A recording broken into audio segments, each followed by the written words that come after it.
Alright, so here in 20, I've got three different vectors, and I am meant to compute u cross v dot w and v cross w dot u, and to determine that these are the same thing, I have one other scalar triple product to calculate. But let me tell you how I've done things so far. So u and v are sitting right next to each other here, so I'm able to think about what the components of u cross v are in my head. The usual kind of thing. The first component is obtained by ignoring the first component of u and v. Negative 1 times negative 2, which is 2, minus 1 times 1. Okay, so 2 minus 1. And similarly, the second component is obtained by, well, slapping a negative sign on. Always forget to do that.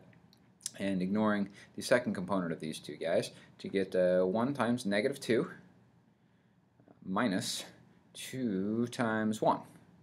Okay, so negative 2 minus 2. And the last component is obtained by ignoring the last component of u and the last component of v. 1 times 1 minus 2 times 1. Did I make a mistake there?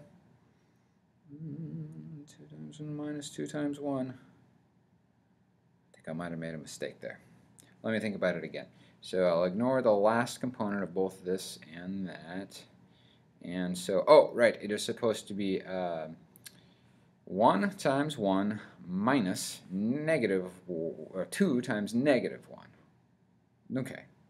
Minus 2 times negative 1. Okay, that's 2. So I didn't make a mistake. Okay, and then I meant to dot the result of that with w, so I put negative 1 to negative 1, so I could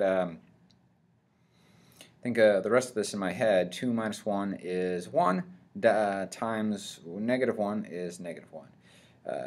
Negative 2 minus 2 is 4, right? With all those negative signs taken into account, that's positive 4 times 2 gives me an 8. And then 1 plus 2 is 3 times negative 1, that's a negative 3. 1 minus 3 minus 1 is 8 minus 4, and that is simply 4. So let's see if I can do the same thing with the vectors in a different order. I've got v cross w. So v cross w, first component, I ignore the 2 there and the 1 there. I do a 1 times negative 1 for that negative 1, and then a 2 times negative 2 for a negative 2, but I'm subtracting it, so positive 4. This is really quite sophisticated stuff, right? Doing a lot of arithmetic in my head. You got to build a lot of confidence to do this. I remember that when I was trying to do this back in 1999, learn how to do this, it was pretty tough, but I think it's worth it in the end. Let's see, second component, I'll ignore the second component of v, second component of w, and that'll give me a 2 times negative 1, negative 2. And I'll subtract from that, ignoring the middle components, so negative 1 times negative 2. Negative 1 times negative 2 is 2. There we go. Okay. And then the third, oh, but I forgot the overall negative sign, didn't I?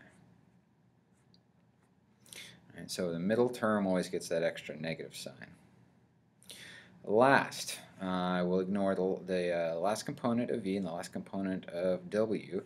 2 times 2 is 4. Subtract from that negative 1 times 1 for plus 1.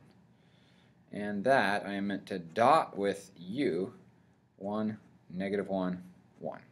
Okay. So for minus 1, of course, is 3. We're going to take 3 times 1 is 3. We'll add to that. Looks like we've got a positive 4 in this middle slot yet again. Positive 4 times negative 1, it's negative 4. And then we have the 4 plus 1, that's 5 times 1. So that is a plus 5.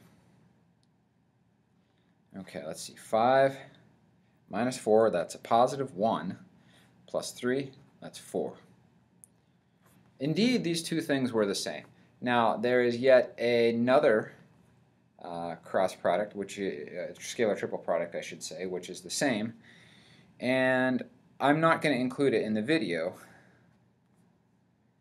And the other cross product that's the same is w cross u dotted with v.